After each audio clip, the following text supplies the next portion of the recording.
ታላቅ ቅናሽ በፕላቲኒየም ፕሮፐርቲ አድቫይዘርስ በተመረጡ ሎኬሽኖች ሳር ቤት አፍሪካ ህብረትና ቡልጋሪያ ላይ ከ70 እስከ 95% የተጠናቀቁ አፓርትመንቶችን የባንክ ብድር አመሻሽተን እነሆ እናንተን የቤት ባለቤት ልናደርጋችሁ ነው። የተናጥል ካርታ የተዘጋጀለት በካሬ በ90 ሺህ ብር ብቻ በቡልጋሪያ አይሲኤል ጀርባ። በተጨማሪም ቡልጋሪያ መብራት ጋር 90% የተጠናቀቀ ባለ 2 እና ባለ 3 መኝታ ሙሉ ለሙሉ ፊኒሺንግን ጨርሰን የምናስረክባችሁ ሲሆን በካሬ በ115 ሺህ ብር ብቻ የምንሸጠው አፓርትመንት ይሆናል። በዲፕሎማቶች መንደር ሳር ቤት አፍሪካ ህብረት ፊት ለፊት እጅግ ቅንጡ አፓርትመንትም በግንባታ ላይ ነው። ለጥቂት ቀናት በሚቆየው ቅናሽ ተጠቃሚ ይሁኑ። ለበለጠ መረጃ በ0940 14 43 43 እንዲሁም በ0909 50 0050 ይደውሉ።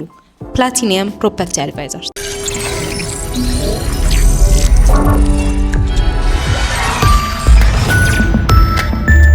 ይህ አዋዜ ሰበር ነው።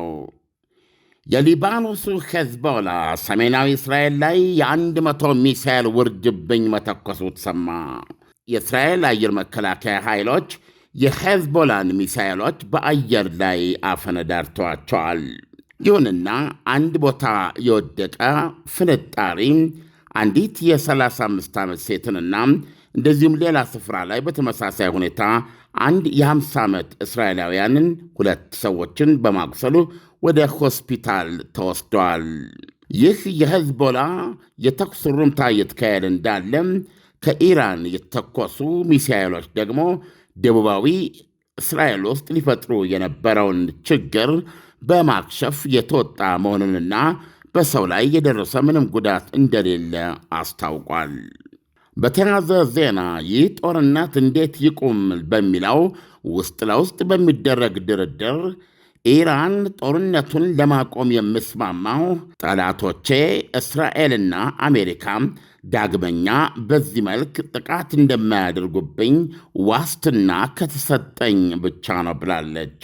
ኢራን እንዳቀረበችው ሁለቱ አገሮች ነገና ከነጎዲያ መልሰው እንደማያጠቋት ዋስትና ካላገኘች በስተቀረም ጣቷን ከቃታ ላይ አታነሳም። ይሁንና ብሉምበርግ የጠቀሳቸውና ስለ ጉዳዩ የሚያውቁት ምንጮች እንደሚሉት ይህንን የኢራንን አቋምና ሐሳብ አሜሪካና እስራኤል ንክችም አያደርጉት። በተያያዘ ዜና የሰላጤው አገሮች ኢራን የምታካሄድባቸውን ድብደባ ታቆም ዘንድ የሚጠይቅ ረቂቅ ሐሳባቸው በተባበሩት መንግሥታት የጸጥታው ጥበቃ ምክር ቤት መጽደቁ ተሰማ። የቀረበው የሰላጤው ሀገራት ረቂቅ ሐሳብ ኢራን በእነዚህ ሀገሮች ላይ የምትተኩሰውን ሚሳኤልም ሆነ ሰው አልባ በአስቸኳይ እንድታቆም የሚጠይቅ ነው። አገራቱ ይህንን ጥያቄ ማቅረባቸውን ተከትለውም ራሽያ በአማራጭነት ጦርነቱ እንዲቆም ስም ሳትጠቅስ ኢራን ወይም አሜሪካ ወይም እስራኤል ሳትል በአጠቃላይ ጦርነቱ እንዲቆም የሚል በማለት ያቀረበችው አማራጭ ሐሳብ ተቀባይነት ሳያገኝ ቀርቷል። በቀረበው ረቂቅ ላይም ተመርኩዘውም ድምፃቸውን የሰጡት መካከል ከ15 ውስጥ 13ቱም ደግፈው እጅ በማውጣታቸውና የተቃወመው ስለሌለም ኢራን ተፈጻሚ እንድታደርግ ግዴታ ውስጥ የሚከታት ሰነድ ሆኖ ጸድቋል። 2 ድምፅ ያልሰጡ አገሮች አሉ። አዋዜ ይህን እስካቀረበበት ሰዓት ድረስ በስም አልተገለጹም። ነገር ግን ቻይና ወይም ራሽያ አለበለዛ ሁለቱም ሊሆኑ ይችላሉ ተብሎ ይገመታል። በሌላ ዜና ሄዝቦላ 100 ሚሳኤሎች ውርጅብኝ ሰሜን እስራኤል ላይ ከመተኮሱ ጋር ተከትሎም ግዙፍ የሆነ የእስራኤል አጥቂ የጦር ኃይሎች አጀብ በቀጥታ ወደ ሊባኖስ በማምራት የከፋ ድብደባ እያካሄደ መሆኑ ታውቋል። የያዛቸውን ቦምቦች በብዛት የሚጠቀምባቸውም የሄዝቦላ መንሰራፊያ ነው ተብሎ የሚታወቀውን ዳህዬ የሚባል የቤሩት መዳረሻ ነው። እስራኤል ይህንን ቦታ በከፍተኛ ደረጃ በነፃነት ለማጥቃት ያስችላት ዘንድ ነዋሪዎች ቦታውን ጣጥለው ከሊታኒ ወንዝ ባሻገር እንዲሄዱ መጠየቋ ይታወቃል። ይህን ተከትሎ ወደ 700 ሺህ ሊባኖሳውያን ተፈናቅለዋል የሚሉ ዜናዎች አሉ። እስካሁን እየተካሄደ ባለው የእስራኤል ጥቃት ሊባኖስ ከፍተኛ ዋጋ እየከፈለች ነው። ሀገራችንን አታስወጋም፣ የሀገራችንን ጥቅም ጠብቅ በማለት የሊባኖስ መንግሥት ቢያሳስበውም ሄዝቦላ አቋሙን ከኢራን ጋር በማድረግ ሊባኖስን ለዚህ ለከፋ ዕዳ አጋልጧታል። እስካሁን የተገደሉት ከ600 በላይ እንደሆኑ ታውቋል። የእስራኤል ጦር በዚህ ጥቃቱም 70 ስፍራዎችን በጠቅላላው በቤሩት ዙሪያ ማለት ነው የደበደበ ሲሆን ከነሱ ውስጥ 50 ያህል ሰማይ ጠቀስ ባለብዙ ፎቅ ሕንፃዎች ተደምሰዋል። 200 ቦምቦችን ጥለዋል እነዚህ ኢላማዎች ላይ። የሞቱ ሰዎች ቁጥር ከ600 በላይ ነው፣ ወይም በጣም ትክክል ለመሆን 634 መሆኑ ታውቋል። ሕፃናትና ሴቶችም አሉበት። ኢሳያስ እንግዲህ በፍታ ያሉ ሰበር ወሬዎች እነዚህ 3 ዜናዎች ናቸው። ዓለም ሄዝቦላ በዚህ መጠን እንዴት መተኮስ ቻለ? ይሄንን ያህል ክምችትስ እንዴት ማግኘት ቻለ? የመጀመሪያው ጥያቄ ነው። ሁለተኛው ጥያቄ ደግሞ ኢራን ድርድር አልፈልግም ትል የነበረች አገር ናትና አሁን ለመደራደር ብላ ቅድመ ሁኔታዎች ማስቀመጧ እንደምን ይተረጎማል? ዓለም የመጀመሪያውን ጥያቄ ለመመለስ ሄዝቦላ እነዚህን ሚሳኤሎች፣ ሮኬቶች ለመተኮስ የቻለው ስለሚሰራ ነው መልሱ። ምክንያቱም ብዙዎቹ አሁን ከተመቱ በኋላ የምንመለከተው ነገር በተለይ አሁን ለምሳሌ ሰው አልቦችን በአፓርትመንቶች ላይ ሁሉ ይሰሩታል። እንደዚህም ደግሞ ይሄ ሮኬቶቹን ለመስራት ከመሬት በታች ይሰሩታል። ቆፍረው ህንፃ ነው ከላይ የቆመው፣ ብዙ ጊዜ በፍንዳታ እንደሚያሳዩን ማለት ነው። ስለዚህ የማምረት ሂደታቸው እንደ በፊቱም ባይሆን አሁንም በገንዘብም ይደርሳቸው ነበረ። ከዚህ አንጻር የሚታይ ነው። ነገር ግን እንዳየው መቶውንም ማክሸፍ ተችሏል። ነገር ግን ይህን ተከትሎ ደግሞ በዚህ ሰዓት እኔ እናንተ ስናወራ የእስራኤል ጦር ጀቶች የከፋ ድብደባ እያደረጉ ነው ሊባኖስ ውስጥ። ስለዚህ የጦርነቱ ግብ በጣም የተራራቀ ነው። ሄዝቦላ በዚህ ውስጥ ድል ብሎ የሚቆጥረው ነገር ምንድን ነው የሚል ትልቅ ጥያቄ እየተነሳ ነው። ምናልባት ብዙዎች የሚስማሙበት ልክ ባለፈው ለማድረግ እንደሞከረው ሁሉ አሁን እስራኤል ሙሉ በሙሉ ወደ ኢራን ትኩረቷን አድርጋ ጥቃቷን እንዳትቀጥል አሁንም ትኩረት የመበተን ነው የሚሉ አሉ።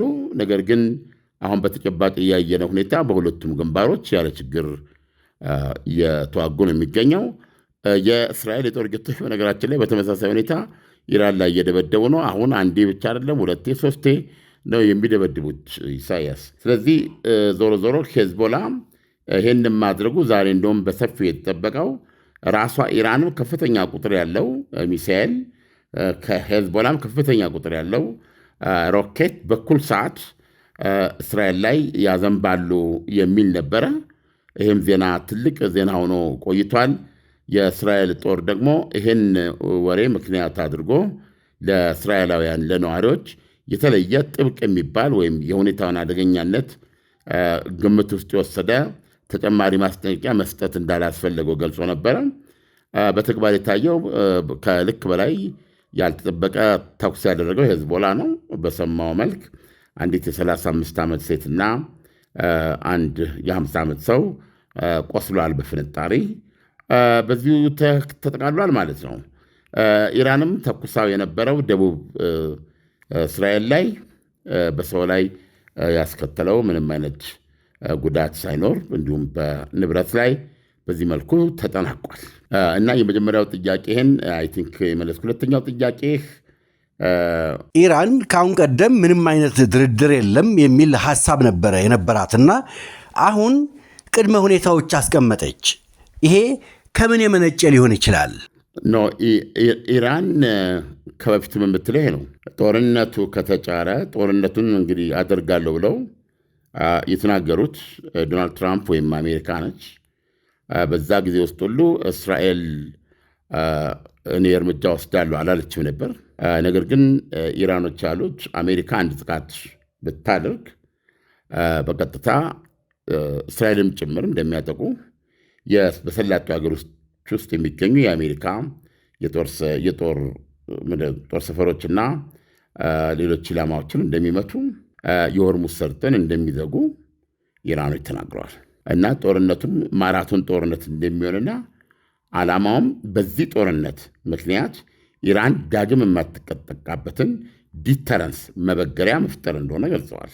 ስለዚህ አሁን እስራኤልና አሜሪካ ድጋሚ እንደማያጠቁኝ ዋስትና ይስጡኝ ሲሉ በቀጥታ አስቀድመው የተናገሩትን የተከተለ ነው ማለት ነው። ምን ማለት ነው? ለምሳሌ አሜሪካና እስራኤል ከዚህ በኋላ በምንም ምክንያት ኢራን ላይ በቀጥታ ጥቃት አንሰነዝርም ብለው ዋስትና ሰጥተው በተባበሩት መንግስታት ድርጅት በሚረጋገጥ መልኩ ወይም በሁለቱ በሚስማሙበት መንገድ በሚረጋገጥ መልኩ አቆመ ማለት ዲተረንስ ፈጠረች ማለት ነው። ኢራን መሪዎቿ እንደ መሪ፣ አመራሮቿ እንደ አመራር፣ ወታደሮቿ እንደ ወታደር ከዚህ በኋላ በሀገራቸው ሰማይ ላይ በአሜሪካን ወይም በእስራኤል ወይም በጋራ የሚካሄድባቸው ጦርነት አይኖርም ማለት ነው። ዲተረንስ ማለት ጥቃትን ማስቀረስ ነው። ስለዚህ የመጀመሪያ ዓላማቸውን የጠበቀ ነው። የተለየ ነገር አይደለም። ዓለም አያቶላ ሆምኒ ከሞቱ በኋላ ኢራን ለድርድር በር አልከፍትም የሚል ቃል ተናግረው ነበረ። ይህም የሆነበት ምክንያት ያው እልህና ቁጣም በውስጣቸው ላይ ስለነበር ሊሆን እንደሚችል ይገመታል። ያ አባባላቸው ምንድን ነው? ከዚህ በኋላ ድርድር የለም ወደ ጦርነት እንገባለን ከሚል የመነጫ አይደለም ወይ? አሁን ደግሞ ልክ በዚህ ሰዓት አያቶላ ሆምኒ ከሞቱ በኋላ እንደዚህ ብለው ሲያስቀምጡት አዲስ አይደለም ወይ ለማለት ፈልጌ ነው። አዲስ አይደለም እና አሜሪካና እስራኤል ጦርነት ውስጥ የገቡት ከላይ የተቋሙ ንቅናቄ አንዱ ምክንያት ሆኖ ነው። እነሱ ልታደጋቸዋለሁ እርዳታ እየመጣ ነው ስላሉ በዛ ምክንያት የተጫረ ይምሰል እንጂ 3 መሰረታዊ ጉዳዮች አሉት። ኢራን የኒውክሌር ፕሮግራሟን ሙሉ በሙሉ እንድትሰርዝ፣ ምንም አይነት ዩራኒየም እንዳታበለጸግ፣ ስለዚህም ምንም አይነት የኒውክሌር ሪያክተሮች እንዳይኖራት። ሁለተኛ የሚሳኤል ምርቶቿን በተመለከተ የረጅም ርቀት መቺ የሚባሉ በተለይ ከ1200 ኪሎ ሜትር ጀምረው ያሉትን እንዳታመርት ገደብ እንዲጣል። ሶስተኛው ደግሞ የተጋትሮ ተራዳ የሚባለውና ኢራን ከታሪክ ቁስለት በተነሳ የታሪክ ሽረት ሆኖ የተገኘውን በመካከለኛው ምስራቅ ውስጥ ሺያ እስላማዊ ኤምፓየር ከሱኒ አረቦች ኤምፓየር ጎን መከሰት የቻለ አዲስ ስርዓተ መንግስት ነው። የእስላማዊ ሪፐብሊክ ኢራን ሺያዊ ነው። ስለዚህም በዓለም ላይ 200 ሚሊዮን ሺያዎች እንደ መንፈሳዊ መሪ አሊ ካሚሊን እንደ ንጉሳቸው እንደ መንፈስም እንደ ዓለማዊ መሪያቸው ነው የሚያዩት። ስለዚህ ይህ ከዚህ ኃላፊነት አንጻር የኢራን እስላማዊ አብዮት እነዚህን ሺያዎች መተው አይችልም። ስለዚህ የተጋትሮ ተራዳው እና የኢራን ግንኙነት ሊበጠስ የማይችል ነው። ወይ አገዛዙ ይጠፋል እንጂ ሊተው የማይችል ነው። ይህንን ያሉት በነዚህ በሁለቱ ላይ በሚሳኤሉና በዚህ በተጋትሮ ተራዳው ላይ አሁን ምናልባት ልዩነቱ የሚሆነው የተጋትሮ ተራዳው ከእስራኤል ጋር ያለ ፍጥጫ ነው ያለው የሚመስለው። ለብዙዎቹ የሚታየው ነገር ይሄ ነው አይደለም። የተጋትሮ ተራዳው ዓላማ ግን ለምሳሌ 10 በመቶ የነበሩትን አላውቲዎች በስልጣን ላይ ቆይቷል። እስከ 70 በመቶ በላይ ሱኒ ሙስሊም በሆነበት ሀገር ውስጥ 10 በመቶ የሆኑ ሺያዊ በሺያ እስልምና ውስጥ ዘርፍ ውስጥ የሚካተቱ አላውቲዎች ሀገሪቱን ያው እንዳየኸው ለ30 ለ40 ዓመት ገደማ ገዝተዋል። ስለዚህ ሙሉ የኢራን ድጋፍ ነበራቸው እና ይሄን አሁን ለምሳሌ በሊባኖስ ላይ ያለውን ጦርነት ተመልከት። ቀሪው ሊባኖስ በሙሉ በ700 ሺህ የሚደርስ ህዝብ እየተፈናቀለ ነው። ኢኮኖሚያቸው ቆሟል። ከቴህራን ቀጥሎ ተደብዳቢ ነው የሆኑት። ይሄንን ጦርነት ለማስቀረት የሀገሪቱ ጠቅላይ ሚኒስትር ፕሬዚደንቱ እንደ መሪ ብዙ ነገር ተናገሩ። ነገር ግን ሄዝቦላ እነሱን አይደለም ያዳምጠው። ሄዝቦላ ትስስሩ ከኢራን ጋር ነው። ስለዚህ ሊባኖስ እየፈረሰች ነው ያለችው። ስለዚህ የሄዝቦላ ጥንካሬ በሊባኖስ ውስጥ ለሺያዎች ትልቅ ስልጣንና ፓወር የፈጠረ ነው። እንደዚሁም ደግሞ ሀውቲዎች ጋር ስመጣ ይህንን የሚያጠናክሩት አሁን ቀጥለች ባህሬን ትልቅ የኢራን ኢላማ ናት። ምክንያቱም በህዝብ ደረጃ ሺያዎች ብልጫ አላቸው፣ መንግስቱ ሱኒ ነው። ስለዚህ ነገ ያን አይነት እንቅስቃሴ ነው የሚደረገው። ስለዚህ ራሱን የቻለ ሺአ ኤምፓየር ነው። ይሄንን መተው አይችሉም። አሁን እስራኤል ጋር ያላቸው የመጠፋፋት ፖሊሲ ብዙ ተንታኞች ብዙ ነገር ነው የሚሉት። ከፍልስጤም ጋር በተያያዘ ለፍልስጤሞች ሀገርነት ያላት ቁርጠኛነት ነው ኢራን በዚህ መንገድ ልታደርገው የቻለችው ነው። ነገር ግን ሌሎች የአረብ ሀገሮችም ከኢራን የተለየ ፍላጎት የላቸውም። አይደለም የአረብ ሀገሮች፣ አብዛኛው ዓለም ፍልስጤሞች የራሳቸው ሀገር ከእስራኤል ጎን ተመስርተው በሰላም በኦስሎ ስምምነት እንዲኖር ይፈልጋል። ነገር ግን የኢራን አቋም ከዚያ ያልፋል። እስራኤል መጥፋት አለባት የሚል ነው። ስለዚህ በጣም ይከራል ማለት ነው። ለምንድን ነው ለሚለው ኢራን ይህንን የምትጠቀመው ብዙ ደጋፊዎች ለማግኘት ነው። በአብዛኛው በዚህ በፍልስጤም ጉዳይ ላይ በሚመጣበት ጊዜ ብዙ ሙስሊም ሀገሮች ከእስራኤል ጋር ቅራኔ አላቸው። ስለዚህ የዚህ ቅራኔ ግንባር ቀደም መሪ መሆን ለነሱ ሳይጠይቁና ሳይመረመሩ ብዙ ደጋፊ ይፈጥርላቸዋልና የሚፈልጉትን ኤምፓየር እንዲገነቡ ያደርጋቸዋል። ስለዚህ አሁን አንዱ ለምሳሌ ኢራን ያቀረበችው በሰላጤው ሀገራት ላይ የአሜሪካ የጦር ሰፈሮች እንዳለ መፈራረስ አለባቸው ነው ያለችው። በሌላ አነጋገር አሜሪካ ጥላ መውጣት አለባት ያለችው። ስለዚህ እነዚህ የሰላጤው ሀገራት እንዳያቸው ናቸው። ባላት የሚሳኤል ምርት ከ900 በላይ ነው የተኮሰችባቸው ሚሳኤል፣ 2500 ደግሞ የሰው አልባ ነው የተኮሰችባቸው። የነዳጅ ማጠራቀሚያዎቻቸውን ማምረቻዎቻቸውን ዓለምን የማረኩበትን ሰማይ ዳሳሽ የሆኑ ስነ ህንፃዎቻቸው፣ የኑሮ ስታይላቸው የዓለም የኢኮኖሚ ሴንተር እንዲሆኑ ዓለም ወደ እነሱ እንዲመጣ ዱባይ፣ ዶሃ፣ ሪያድ ከዚህም አልፎ በሳውዲ አረቢያ በኩል የ2030 ራእይዋን ስትመለከት እነ ዱባይን የሚገዳደሩ ምናልባትም እንዲበልጡ የታቀደ ፕሮጀክት ወይም ራእይ ነው ያላቸው እነዚህ አካባቢዎች። ዓለም በሙሉ ከመካከለኛው ምስራቅ ጋር አሁን በሚያስገርም ሁኔታ ተሳስሮ ነው የሚገኘው። እነዚህ የሰላጡ ሀገሮች የዛ የክልሉ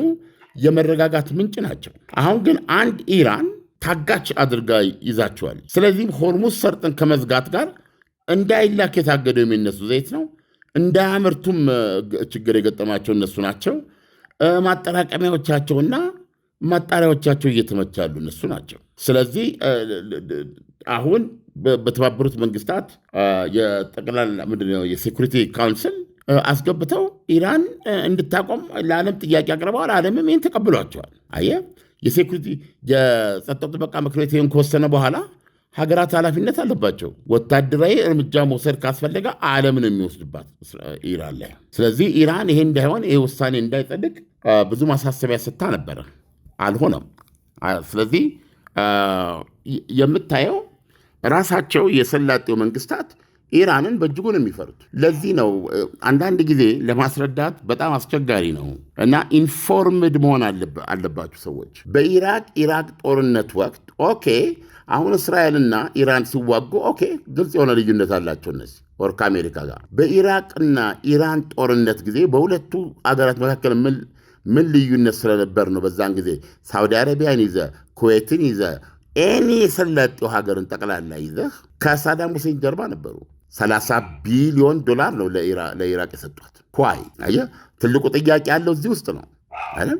ከዛ በኋላ ለምሳሌ በዚህ በሰማነው ዋሽንግተን ፖስት ባስነበበን ታሪክ እስራኤልና በአሜሪካ እንዲሁም በኢራን መካከል ያለው ችግር በዲፕሎማሲያዊ መንገድ እንዲፈታና የጦርነት እንዲቀር አበይት ሚና የተጫወቱት የሰላጤው ሀገራት የአሜሪካ ወዳጅ የሆኑ የሰላጤው መንግስታት መሆናቸውን ስንዘግብ ነበራል። ከዛ በኋላ ዋሽንግተን ፖስት ምንድን ነው ያለን? በደንብ አድርገው ጠለቅ አድርገው ስለ ጉዳዩ የሚያውቁ ምንጮች ጦርነቱ እንዲጀመርና የኢራን አገዛዝ እንዲጣል በኃይል በጦርነት ወቅቶ እንዲፈራርስ የእስላማዊክ ሪፐብሊክ ኢራን አገዛዝ 47 ዓመት ያለው ግንባር ቀደም ሆኖ ይሄንን ሲወተውት ስልክ እየደወለ በግል ፕሬዚደንቱን ይሄ ነገር እንዴት ሆነ እያለ ያሳስብ የነበረው የሳውዲ አልጋ ወራሽ መሆኑን አለ ሲገልጹ የነበር።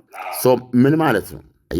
ኔታንያሁ ናቸው ነው ተወንጃዩ። ኔታንያሁ ነው አሜሪካንን የሚያዛትና የሚያንቀሳቅሳት። እሱን ይሄንን በዋነኛነት እንዲደረግ የሚል ኦኬ፣ ይሄ ነው ሊሆን፣ ይሄ እውነት ነው። ኢራን እስራኤል ጋር ባላት ተቃርኖ አጠፋታለሁ ስለምትል ሁለቱ ሀገሮች በመጠፋፋት መንገድ ላይ ስለሆኑ ይህንን እስራኤል ልታደርግ ትችላለች ብለህ ትቀበላለህ። ኳይ ሳውዲ አረቢያ ለምን? ስለዚህ ኢራን ገባ ብሎ ለሚመለከት ሁሉ የሰላጤው መንግስታትም ጥልፍ የምትነሳ ስጋታቸው ነች። ስለዚህ ነገሮችን ሰፋ አድርጎ ማየት ያስፈልጋል። አለም እስቲ አሁን ወደ ሊባኖስ እንመለስና ሊባኖስ ሄዝቦላ አርፎ እንዲቀመጥ ያለበለዛ ደግሞ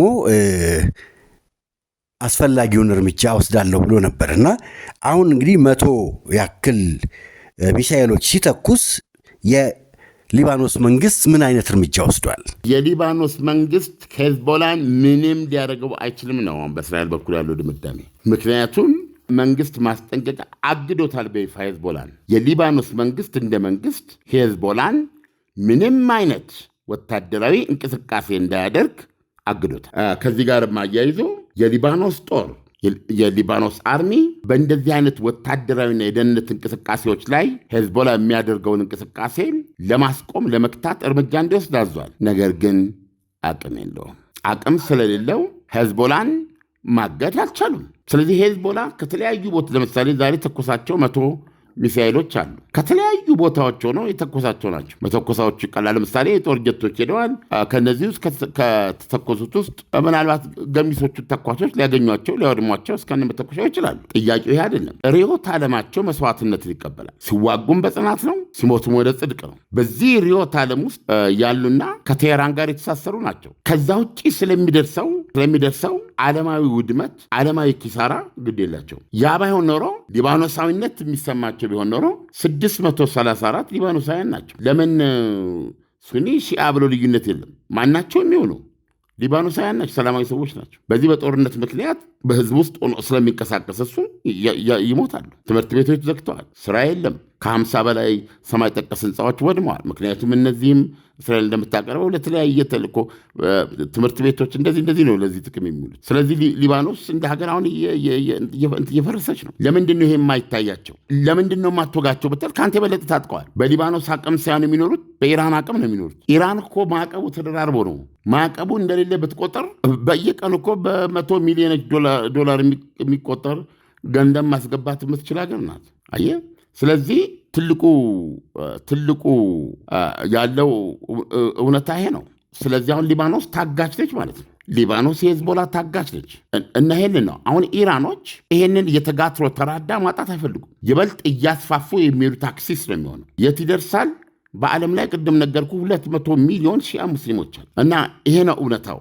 ትክክል ነው ትክክል አይደለም ነው ማለት አይደለም። ሀገሮች ተምኔት አላቸው። ይሄ ነው የኢራን ተምኔት። ይሄ ተምኔት ግን ጎረቤቶቿን የሰላጤ ሀገሮች ምን ያህል እንደሚያሰጋ የምታውቀው ከዚህ በስተጀርባ አልጋ ወራሹ አገዛዙ እንዲወድቅ አሜሪካንን ይወተውት ነበር። የጦርነት እንዲከፈት ይወተውት ነበር ነው የሳውዲ አልጋ ወራሽ እና ይህንን ስትመለከት ነገሮች ውስብስብ ናቸው። ስለዚህ አሁን ለምሳሌ ከጥቂት ደቂቃ በፊት አርቲ የሚባለው ራሽያ ቱዴይ የሚባለው ዜና ላይ ሰበር ብሎ ያወራ ነበር ጋዜጠኛ። የሚያወራው ውስጥ ለውስጥ እየተደረገ ባለው ድርድር አሜሪካ ኃይሎቿን ከመካከለኛው ምስራቅ ልታስወጣ ከዛ ተኩስ እንዲቆምና ከዛ ውይይቱ ቀጥሎ ቶታሊ አሜሪካ ጦር ሰፈሮቿን እነዚህ ሰላጤው ሀገሮች በጠቅላላ ከመካከለኛው ምስራቅ ውስጥ ወታደራዊ መገኘቷን አፈራርሳ ልትወጣ የሚል ነው። በዚህ መንገዱ ድርድሩ ያለው ብሎ ነው የገለጸው። እንግዲህ ፕሮፓጋንዳ ሊሆን ይችላል፣ ጫፍ ይዞ ሊሆን ይችላል። ማየት ያለበት እነዚህ ሀገሮች አሁን በምታያቸው ደረጃ አሁን ባሉበት ሁኔታ የዓለም የኢኮኖሚ ማዕከል ሆነው ለመቀጠል አጋዥ ኃይል ይፈልጋል። አሁን ለምሳሌ አሜሪካ ከዛ ወጣት ቢባል እንዴት አድርገው ነው ኢራንን የሚቋቋሟት? ነገር ኢራንን መቋቋም ካለባቸው ደግሞ ዱባይ የሚባል እሳቤ ሊኖራቸው ገብተዋል። ራዕይ 2030 የሚባል ነገር ሊኖራቸው፣ ዶሃ የሚባል ተአምር ሊኖራቸው። ለምን ሚሳኤል ማምረት አለባቸው? መድፍ መግዛት አለባቸው። ለሞት የቆረጠ የማይመለስ ወታደር በብዛት መመልመል አለባቸው። የእነሱ ዜጎች በሰላም ቁጭ ብለው በብልጽግና ውስጥ እየኖሩ ከሌላው ዓለም የሚመጣ ህዝብ ነው፣ ሙያ ያለው ህዝብ ነው አይደል የሚኖር። አሁን ከፍተኛ ቁጥር ያለው ወታደር ያስፈልጋቸዋል። ወታደራዊ ስምምነት ያስፈልጋቸዋል። ስለዚህ ሰላም ነው ብሎ በዚህ ደረጃ የሚያቸው ሪያሊቲ ይጠፋል። ምክንያቱም አሁን እንዳየው በ900 ከምናምን ሚሳኤል የተኮሰችባቸው መከላከያ እያለቀባቸው ነው። እነሱ በድምሩ ያላቸው መከላከያ ኢራን ካላት የሚሳኤል ክምችት ያንሳል። 2500 ሰው አልባ በአብዛኛው ኢላማ የመታ ነው።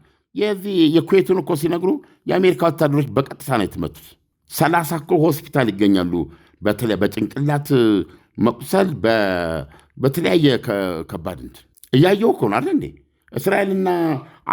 እስራኤልና አሜሪካ እኮ ሀያላን ናቸው እኮ። አየር ኃይሎቻቸው ምንም የማይወጣላቸው ናቸው። ቦምብ እየዘረገፉ ነው የሚሉት። ሀገሪቱ ሰፊ ነች፣ የማይደበድቡ ነገር የለም። ነገር ግን ኢራኖች ይተኩሳሉ። ቀጥ አድርገው ከ12 ቀን እየተዋጉ ነው ያሉት። ይህ ክስተት ነው። ዚስ ፒፕል አር ፓወርፉል።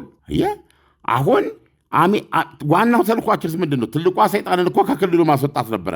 በ79 ዓመተ ምህረት በፈረንጆች ያሉት እኮ ነው። ሆርሙዝ ሰርጥን በመያዝ $200 ሳይደርስና ዓለም ትርምሶች ሳይገባ በፊት እኛ እናደርገዋለን፣ ለቃችሁ ውጡ የሚል ጥያቄ እያቀረቡ ነው ማለት ነው። ይሄን ማድረግ ከቻሉ እኮ ግባቸውን አሳኩ ማለት እኮ ነው። ማንም ዝንባቸውን እሽ ማይል ሀያል ሆነው ነው የሚወጡት። ይሄ እነ ቱርክ ላይወዱት ይችላሉ። ወደ ውስጥ ገብተህ ስትመለከት ብዙ ነገር ነው ያለው እና አሁን የኢራኖች አጠቃላይ እንቅስቃሴ እጅግ ሀያል የሆነ ነው ተደርጎ መወሰድ ያለበት። ስለዚህ እንግዲህ ዶናልድ ትራምፕ አሁን ብለዋል፣ በቃም ምን መተው ኢላማ አልቆብናል፣ ጦርነቱ አሁን ይቆማል ብለዋል። ይህንን ሲሉ የነዳጅ ዋጋው በዚህ ምክንያት ነው $90 ላይ ያለው። ስለዚህ አሁን በ2-3 ቀን ውስጥ ይቆማል በሚል ነው። ልብ አድርግ። ይሄ ጦርነት አሁን እንግዲህ ዛሬ ያለነው ሐሙስ ነው አይደለም? አሁን ቅዳሜ ሲደርስ ሁለተኛ 15 ቀኑ አትልም? ምንም ጥርጥር በሌለው አሁን በጨበጣ ለምነግርህ ተንታኞች ያሉት ነው። ሰኞ ዕለት ይሄ ጦርነት በዚህ ሁኔታ ቀጥሎ ሰኞ ብንደርስ ተመልሶ 120 ወይም ከዛ በላይ ሊሄድ ይችላል። 3 ሳምንት ከቀጠለ አንድ ላይ $150 ብሎ አስቀምጠዋል። $150 ምን ማለት ነው? ነዳጅ ማለት ዳቦ ማለት ነው። ነዳጅ ሲጨምር ትራንስፖርት ይጨምራል። ትራንስፖርት ሲጨምር ማንኛውም ሸቀጥ ላይ ይጨምራል። አየህ፣ አሁን እንግዲህ በዚህ ስሌት ይኸው በተለይ ደግሞ ታዳጊ ሀገሮች ላይ። ስለዚህ አካባቢውን ሰላጤውን አካባቢ መያዣ አድርጋለች ኢራን ማለት ነው። እና ያለው ሁኔታ ይሄ ነው። ኢሳያስ ዓለም፣ ኢራን፣ እስራኤል፣ አሜሪካ እንደተፋጠጡ ነው ያሉት። በሂደት የሚፈጠሩትን ነገሮች ሁሉ ይዘን እንቀርባለን። ለዛሬው ትንታኔ ከወዲሁ አመሰግናለሁ። መልካም አዳር ይሆናል። መልካም አዳር። ታላቅ ቅናሽ በፕላቲኒየም ፕሮፐርቲ አድቫይዘርስ በተመረጡ ሎኬሽኖች ሳር ቤት አፍሪካ ህብረትና ቡልጋሪያ ላይ ከ70 እስከ 95% የተጠናቀቁ አፓርትመንቶችን የባንክ ብድር አመሻሽተን እነሆ እናንተን የቤት ባለቤት ልናደርጋችሁ ነው። የተናጥል ካርታ የተዘጋጀለት በካሬ በ90 ሺህ ብር ብቻ በቡልጋሪያ አይሲኤል ጀርባ። በተጨማሪም ቡልጋሪያ መብራት ጋር 90% የተጠናቀቀ ባለ 2 እና ባለ 3 መኝታ ሙሉ ለሙሉ ፊኒሺንግን ጨርሰን የምናስረክባችሁ ሲሆን በካሬ በ115 ሺህ ብር ብቻ የምንሸጠው አፓርትመንት ይሆናል። በዲፕሎማቶች መንደር ሳር ቤት አፍሪካ ህብረት ፊት ለፊት እጅግ ቅንጡ አፓርትመንትም በግንባታ ላይ ነው። ለጥቂት ቀናት በሚቆየው ቅናሽ ተጠቃሚ ይሁኑ። ለበለጠ መረጃ በ0940 14 43 43 እንዲሁም በ0909 50 0050 ይደውሉ። ፕላቲኒየም ፕሮፐርቲ አድቫይዘርስ። ምርትና አገልግሎቷን በአዋዜ ላይ ያስተዋውቁ። ለጥራች እንታመናለን። በስልክ ቁጥሮቻችን ይደውሉልን። አዋዜ ዓለምነህ ዋሴ ዜና